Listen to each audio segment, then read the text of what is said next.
Right, I've been asked to do a bit of a mad bit of jewellery today, which is mind-blowing. This tuff is a big Alsatian tuff, the main fang. And that tuff, I God knows how many years ago, when I was probably 20 something, I don't know, something years ago, bit my leg. The Alsatian, I went to call for me mate Rich, and the Alsatian he didn't like me, and it would have you. But I got brave, knocked on the door, and I didn't go. I used to knock on the door and leg it back to the gate and wait for him to answer. But I knocked on the door and stayed there. Next thing you know, the dogs come out. I've run to the gate. I've still got the scar on my leg, and that's off my mate who used to knock about with Rich. But the dog was Pete's dog, the little son, little brother. And then I've got to make this for Pete. But fast forward about 20 years, no, not that long, 10, 15 years on, is where I met my wife, which was related to the dog, obviously, because it's Rich's, my mate who used to knock on the door for's sister. That's who I married.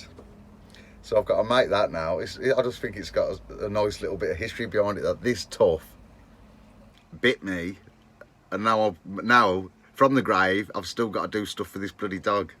Now I've got to make him a pendant, which will fit there. Just see the bottom bit. I don't know how I'm going to do it yet. For Pete, for his dog. So yeah, just a mad bit of history, innit? You never know how life's going to turn out. The kid I used to knock about with years and years and years ago, I'm now married to his sister.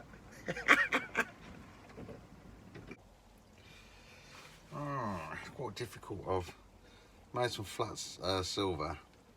Tried to make a cone shape that went around the whole of the canine for it to fit, but you can't get the bend so it fits nice. Just won't go round it nicely. How am I going to do this? So what I thought, I'm going to try it, I want to pour it and see what it looks like. But I thought if I can make that tuff in solid silver and put a nice little pattern around it with a loop, that might look even better. It's still the tuff.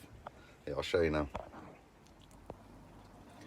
So at the minute I've done a sand casting of it.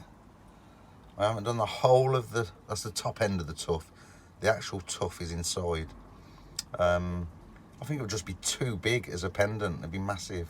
Because the tuff's about 2 inches long. It's absolutely huge. So let's take this top off and see what it looks like. As you can see, there's still a good inch. This would be a sacrificial paw that I can cut off to about there, and then I can make like a nice little design that goes from that bit, and the loop would be from about there back. Otherwise you're going to have a massive tuff. There we go. I'll pull that and see how it comes out. Might change it yet.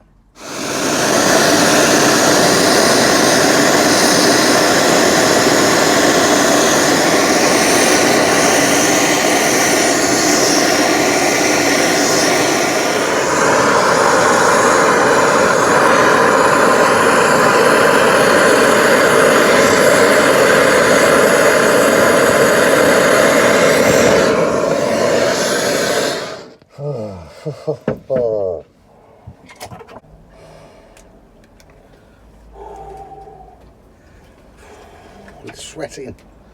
Gee. I'll get that in a minute. I was going to have a breather outside and I'll be back in a minute. Can't breathe. Right, back in the shed. It's had time to cool down.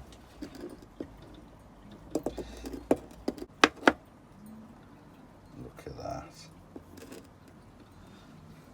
That's about how long it would have been. It's absolutely massive. Has it got the lines on it? Oh yes. Just get them little burrs off, and now I can put like a carriage around that, which will look pretty, and then put a loop on it, and that should look pretty damn good. Perfect replica of the tuff. That's awesome, that is. And that's what bit me. Bit me at the gate, calling for me mate.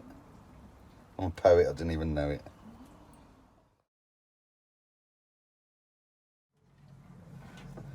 Well, there you go, there's the original tuff. Look at the size of that. the top of the tuft bigger than the bottom of the tuft. That went into the jaw.